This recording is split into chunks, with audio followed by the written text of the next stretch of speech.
In this episode, I'll cover supplements that you can use to support your child's mitochondrial function. The first one is L-Carnitine or acetyl L-Carnitine. This is a nutrient that is used to shuttle long-chain fatty acids into the mitochondria, so it's important to help us convert fat into energy, basically.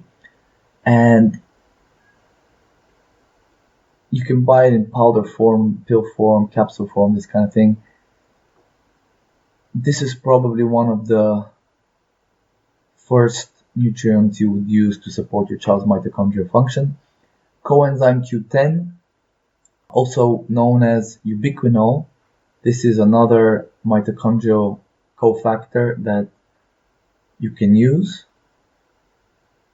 B vitamins are very important for energy production, so B1, B2, B6, biotin, folate, B12.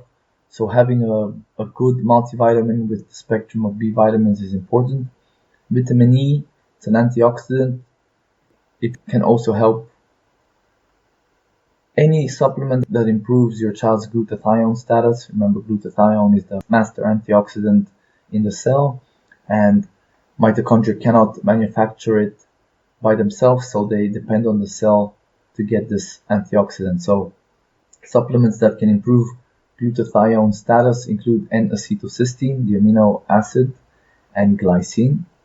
And finally, another antioxidant, alpha-lipoic acid, is another supplement that you can use to support your child's mitochondrial function. So I hope you found this episode useful, and I'll see you on the next one.